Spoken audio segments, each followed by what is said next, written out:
शुरू से ही इमोशनल और सबको दिल से मानने वाली पारुल की शादी विवेक से होती है।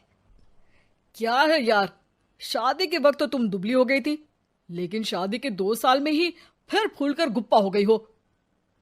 पारुल के साथ अब विवेक का व्यवहार बदल गया। सास ससुर भी बिना बात के ताने देते।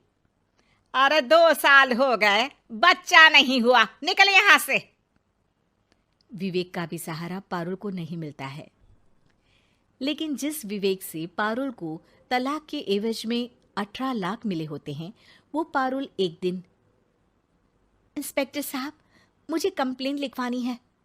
जी मैडम, क्या हुआ? चीटिंग, एक लड़के ने मेरे 6 लाख रुपए लूटे हैं। पुलिस वाला पारुल को ऊपर से नीचे तक देखता है। मामला क्या है, विस्तार से बताइए। पारुल फिर जो बताना शुरू करती है, उसके बाद इंसानियत से भरोसा उठना लाजमी है।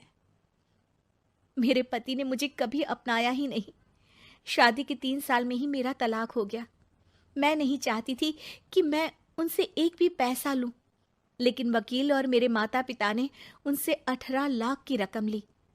फिर क्या हुआ? क्या वो पैसे उसने वापस ले लिए? नहीं, उन्होंने तो उसके बाद मुझसे कभी कांटेक्ट भी नहीं किया। फिर? किसी डेटिंग साइट से मुझे आनंद नाम का एक लड़का मिला। उसके साथ मुझे लगा कि मैं दोबारा जिंदगी बना सकती हूँ। वो मेरी केयर करता, मेरी छोटी बड़ी चीजों का ख्याल रखता और मेरा साथ देता।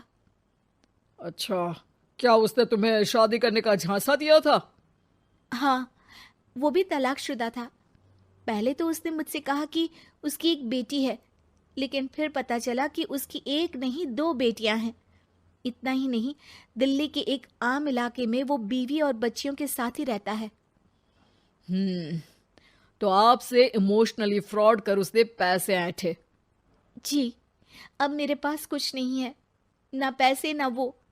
मैं बस किसी भी हालत में अपने पैसे वापस चाहती हूँ, जो मेरे बुरे वक्त में मेरे काम आ सकते हैं। ठीक है। पुलिस आनंद को पुलिस स्टेशन बुलाकर सारी पूछताछ करती है, लेकिन आनंद पुलिस वालों को ये यकीन दिला देता है कि पारुल ने उसे कोई पैसे दिए ही नहीं, बल्कि वो तो उस पर बीवी को छोड़ने का दबाव बना रही थी और ना मानने पर पारुल ने ये झूठा केस डाला है। क्या मैडम, फोकट में पुलिस का वक्त खराब कर रही हैं? कोई शादीशुदा क्यों अपनी बीवी छोड़ेगा? अब आपकी शादी टूटी तो मतलब सबकी तो नहीं टूट सकती ना। पारुल को पुलिस वाले के मुंह से ये बात सुनकर हैरानी होती है। उसे कुछ समझ में नहीं आता कि वो क्या करे। वो अपनी सहेली झनक, जो कि वकील थी, उससे कांटेक्ट करती है।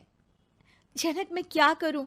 मैं कैसे पुलिस को यकीन दिलाऊं कि आनंद ने मेरे साथ न सिर्फ शारीरिक और मानसिक चीट किया है, बल्कि आर्थिक तौर पर भी वो मुझे खाली कर गया है। अब वक्त झनक का था। देख पारुल, ऐसे तो किसी को भी बिना सोचे समझे पैसे नहीं देने चाहिए, लेकिन अब जब तूने ये कदम उठा ही लिया है, मुझे ये बता, तूने कब कब पैसे दिए और कितने? क्या कहीं कोई सबूत है? पारुल कुछ सोचती है। 3 बार तो बैंक में ट्रांसफर और 2 बार गूगल पे। क्या इन सब के रिकॉर्ड मिल जाएंगे? हाँ, क्यों नहीं, मैं बैंक से सब निकाल लाऊंगी। अगले दिन पारुल सारी स्टेटमेंट झनक के सामने रखती है और वो व्हाट्सएप की चैट भी दिखाती है, जिसमें कई बार आनंद ने ये बात कबूली थी कि वो उसके पूरे 6 लाख जल्द ही देगा। झनक अब पूरा केस लेकर पुलिस के पास जाती है और मामले को क्राइम एक्ट के तहत पूरे सबूत के साथ दर्ज करा आनंद की गिरफ्तारी की मांग करती है। पुलिस आनंद को लेने जैसे ही उसके घर जाता है, उसका सारा मामला बीवी और बच्चों के सामने खुल जाता है। पुलिस स्टेशन में पारुल को देखकर आनंद भड़क जाता है। ओह, तो बहुत होशियार बन रही हो तुम। ये झनक है ना तुम्हारी बचपन की सहेली? बताऊं सबको तुम्हारे बारे में? सब है मेरे पास, वो फोटो, वो वीडियो, तेरे भाई का नंबर भी है।